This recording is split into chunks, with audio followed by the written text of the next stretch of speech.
வணக்கம். நாளைக்கு நடக்கிற ஏப்ரல் 23 தேர்தல் எப்பொழுதும் போல நடக்கிற ஒரு தேர்தலா நினைக்க வேண்டாம். இது அநீதிக்கும் நீதிக்கும் நடக்கிற தேர்தல்.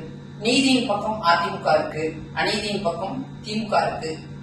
தமிழ்நாட்டை சுரண்டி பிழைக்கிற திமுக கூட்டத்திலிருந்து தமிழ்நாட்டு மக்களுக்கு விடுதலை கிடைக்கணும்னா அது கண்டிப்பா உங்களை ஒருவர், உங்களுக்காக ஒருவர், உங்களுக்காக மட்டுமே ஒருவர்னா அது எடப்பாடியார் தான். மீண்டும் அதிமுக ஆட்சி வந்தாதான் உங்களுக்கு ஒரு விடியல் கிடைக்கும். மொத்தமா விடியல் சொல்லி தமிழ்நாட்டு மக்களை முடியல் செய்ய வச்ச இந்த திமுக ஆட்சி வீட்டுக்கு போகணும். பெண்களுக்கு பாதுகாப்பு கிடைக்கணும், மணல் கொள்ளை தடுக்கப்படணும், கள்ளச்சாராய மரணங்கள் தடுக்கப்படணும், பள்ளிக்கு போற மாணவர்களுக்கு பாதுகாப்பு கிடைக்கணும், மாணவிகளுக்கு பாதுகாப்பு கிடைக்கணும், சிறந்த நிர்வாகம் இருக்கணும், தமிழ்நாடு தலைநிமிர்ந்து நிற்கணும், விவசாயிகள் தலைநிமிர்ந்து நிற்கணும்னா மீண்டும் எடப்பாடியார் ஆட்சிக்கு வந்தாலும் இதெல்லாம் நடக்கும். அவர்கள் 2021-26 காலகட்டத்தில் அவர்கள் பண்ண கொடுமைகள் சாதாரண விஷயங்கள்ல. வரி உயர்விலிருந்து வரி ஏற்றங்கள், மின்சார கட்டணம், மணல் கொள்ளை, கொலை, கற்பழிப்பு, பாலியல் பலாத்காரங்கள், பாலியல் வன்கொடுமைகள், விவசாயிகள், இப்படி எந்த துறையுமே சிறப்பா இல்ல. தொடர்ந்து ஏன் பட்டாசு விபத்துகள் கூட அவங்க வந்த பிறகுதான் தொடர்ந்து நடக்குது. ஏன்னா லைசன்ஸ் ரினியூ பண்ணாமலே நடக்குது.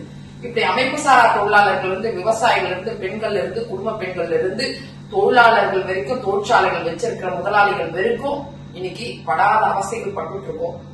ஒரு மூச்சு முட்டை நின்றுட்டு இருக்கு தமிழ்நாட்டு மக்களுடைய நிலைமை. அதுல இருந்து விடுதலை கிடைக்கணும். உங்க கஷ்டத்தை புரியணும், உங்க வலிகள் புரியணும், வேதனைகள் புரியணும்.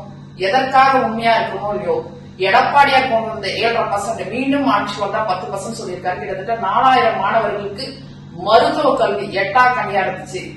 அதை ஒரு நனவாக்கியவர் எடப்பாடியார். கல்வி கட்டணம் இலவசமாக உட்பட மீண்டும் அவர் ஆட்சி வந்தா கண்டிப்பா 10% ஆக்குவாரு. கொரோனா காலங்கள் நம் உயிரை காப்பாத்தினர். கண்ணின் இமை போல நம்மளை காப்பாத்தி, ஒரு கோழி தன் குஞ்சுகளை எப்படி அடைக்காக்குமோ அது போல அடைக்காத்து நம்மை காப்பாற்றியவர் எடப்பாடியார். ஏன்னா மண்ணின் மைந்தர், உங்களில் ஒருவர், உங்களுக்காக மட்டுமே ஒருவர் தான், அது எடப்பாடியார் தான். எடப்பாடியார் ஆட்சிக்கு வந்தா உங்களுக்கு ஒரு விடியம் கிடைக்கும். ஒரு இருட்டுல இருக்கிற உங்களோட வாழ்க்கை வெளிச்சத்துக்கு வரும். சிறப்பா இருக்கும் நிர்வாகங்கள், பெண்கள் பாதுகாப்பா இருப்பாங்க. எல்லா திட்டங்களும் அம்மாவுடைய திட்டங்கள் தொடரப்படும். குலவிளக்கு திட்டத்தின் மூலமாக 2000 ரூபாய் கொடுக்கப்படும். கருணை தொகை 10,000 ரூபாய்.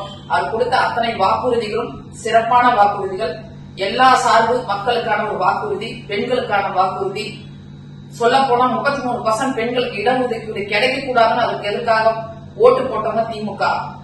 அவங்களுக்கு சரியான பதிலடியை பெண்கள் கொடுக்கணும்.